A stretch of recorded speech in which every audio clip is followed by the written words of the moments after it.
Hey everyone, welcome back to Study with Deepika. Today I'm sharing my ECGC PO mock test score and analysis. So guys, in this video, I'll break down my scores for each section. Also, I'll talk about what went well, where I struggled, and the changes I'll make in my next mock. So let's get started. So this is the overall score, guys. I attempted around 140 questions and I got 106.25 marks. Also ये जो marks है ये out of 200 है guys और descriptive का जो paper होता है अलग से 40 मार्क्स का होता है। तो अगर हम प्रीवियस ईयर कट ऑफ की बात करें तो लास्ट ईयर जो कट ऑफ थी वो थी 141 out of 240 for the general category and उससे पिछली साल जो थी I think for 2021 it was 147.25. Now let's talk about scores for each section. तो रीजनिंग में I got 24.5 out of 50. English में I got 31.5 out of 40. Computer में I got 15 out of 20. And general awareness में 16.25 out of 40. Quant में I got 19 out of 50. Now I will go over each section and will talk about what worked and what I need to improve. So starting with reasoning where I scored 24 out of 50. As you can see accuracy काफ़ी ठीक है यहाँ, but जो दो गलत हुए हैं एक हुआ डेटा सफिशिएंसी में और दूसरा जो है क्रिटिकल रीजनिंग। ठीक है, इसके अलावा जो पजल्स और सिटिंग अरेंजमेंट थी जो उसमें सॉल्व करने में काफ़ी टाइम लग रहा था मुझे, तो आई फील कि मुझे अपनी स्पीड इम्प्रूव करने की ज़रूरत है इस सेक्शन में। सो ऑब्वियसली मैं पजल्स और सिटिंग अरेंजमेंट की प्रैक्टिस करने वाली हूँ with time limit for each question. And also guys अगर आपको भी बहुत स्ट्रगल हो रहा है you find reasoning very challenging, तो आपको भी करना चाहिए कि आप ना एक्यूरेसी पे ज़्यादा ध्यान दो पहले, फिर स्पीड पे आओ। Because getting each question right is very crucial.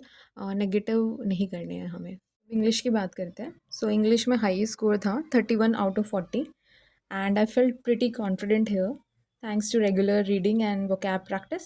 Also, I would recommend everyone to make reading editorial a daily habit and also do practice your comprehension questions, guys. This will help you a lot.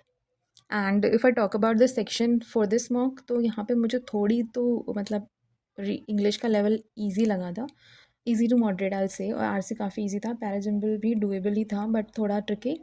And या this was about English. Next is computer knowledge, where I scored 15 out of 20.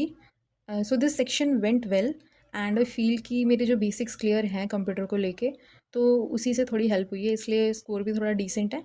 And अगर आप लोग prepare कर रहे हो इसके लिए तो आई से कि आप थोड़ा बेसिक्स ही है, जैसे MS ऑफिस हो गया, इंटरनेट हो गया एंड कीबोर्ड शॉर्टकट्स, इनको जो है रेगुलरली रिवाइज करते रहो एंड आप डिसेंट स्कोर कर लोगे एग्जाम में भी, क्योंकि इतना डिफिकल्ट आएगा भी नहीं कंप्यूटर.